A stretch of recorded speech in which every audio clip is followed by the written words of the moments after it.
O presidente Lula encaminhou ao Congresso Nacional a proposta do acordo Mercosul-União Europeia. Vamos então conversar com o Igor Damasceno, porque em mensagem do Executivo, lida na sessão de abertura do Congresso, o presidente Lula disse acreditar que os parlamentares não medirão esforços para aprovar esse relatório, esse acordo. Conta aí, meu amigo. Bem-vindo. Muito obrigado, Evandro. Bom dia a você, bom dia também a Beatriz e a todos que nos acompanham nessa segunda edição do Jornal da Manhã.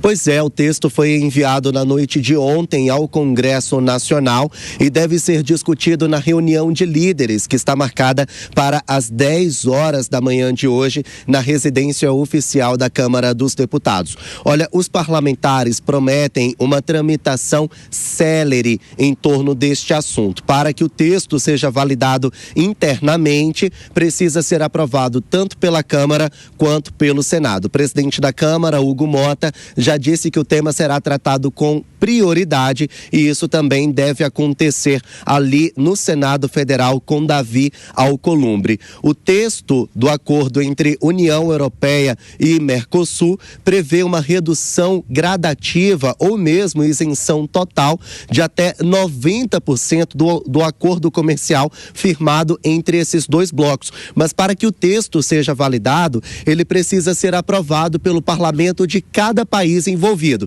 Então, assim como o nosso Congresso deve validar esse texto, o Congresso dos outros membros do Mercosul, mais o Parlamento Europeu, também devem votar para validar esse acordo, para que, enfim, ele consiga valer, ele esteja ativo efetivamente. O problema não é aqui no Mercosul, aqui na América do Sul. O problema é lá na Europa, porque alguns países europeus, membros da União Europeia, judicializaram o tema. Então, a Justiça da União Europeia vai analisar se esse acordo realmente está concordando com as bases jurídicas dos membros da União Europeia e se há algum tipo de entrave. A expectativa do governo brasileiro, uma das principais lideranças nesse texto, é que com a aprovação no Congresso Nacional, o acordo comece a valer de forma provisória já a partir de março. Isso porque o Brasil será um dos países mais beneficiados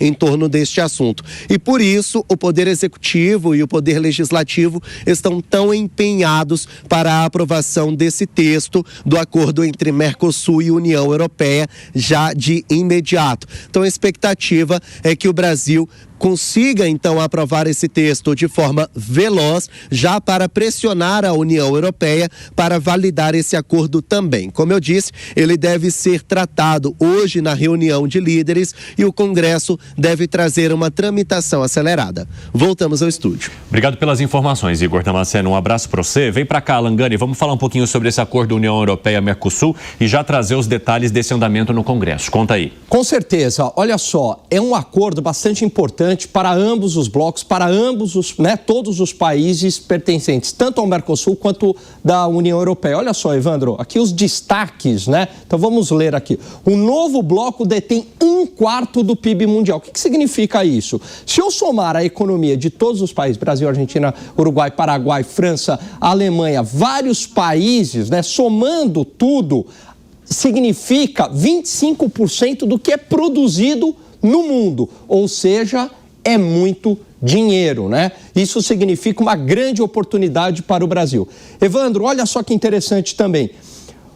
Somando a população, né, de todos os países envolvidos, 720 milhões de consumidores. Caramba. Se a gente pegar só a União Europeia, representa mais ou menos 480 milhões. Então significa que o Brasil vai ter acesso, vai poder exportar para 480 milhões de consumidores. É uma baita oportunidade para as indústrias, para o agronegócio brasileiro. E, é claro, prevê uma redução tanto da tarifa de importação e de exportação. Então, no caso, seria benéfico também ao Brasil, porque ele poderia importar produtos da União Europeia, que são bastante consumidos aqui, sem esses impostos que até hoje são cobrados. Perfeito. Você gosta de vinho, Evandro? Eu sei que você gosta. Muito. Pois é. Você vai...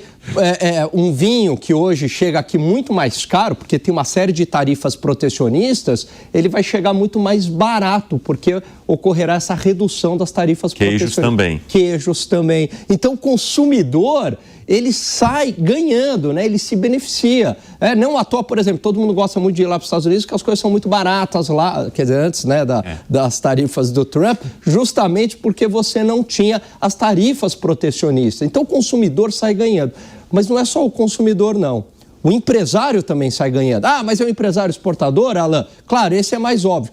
Mas pensa numa indústria que age localmente. Ela terá a oportunidade de comprar uma máquina da União Europeia, uma tecnologia da União Europeia, a um preço menor. Então, é uma grande oportunidade da indústria nacional também se desenvolver. Agora, Gani, a gente percebe que o Congresso Nacional Brasileiro, obviamente, está bastante aberto a esse acordo, exatamente porque uma das principais bancadas, que é a do agronegócio, se mostra também favorável.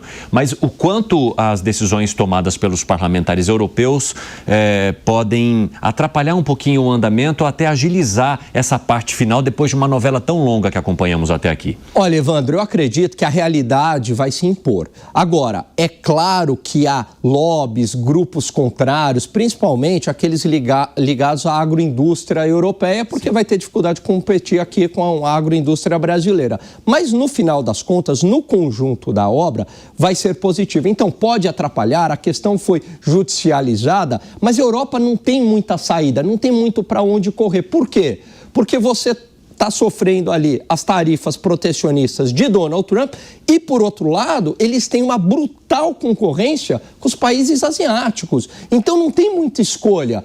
Ou pega, né, o acordo do Mercosul, ou a Europa vai sofrer ainda mais dificuldades. Então, é uma grande saída, tanto para aqui os países do Mercosul, quanto também os países da União Europeia. Interessante, seu Alan Gani. Começamos muito bem nessa manhã aqui de terça-feira. Alan Gani, que também é professor. Então, vocês perceberam na hora que entrou o nosso quadro com as explicações? Vamos ler aqui essas explicações para os nossos queridos aluninhos do Jornal da Manhã. É isso aí. Um abraço. Está no DNA. Tá, até já.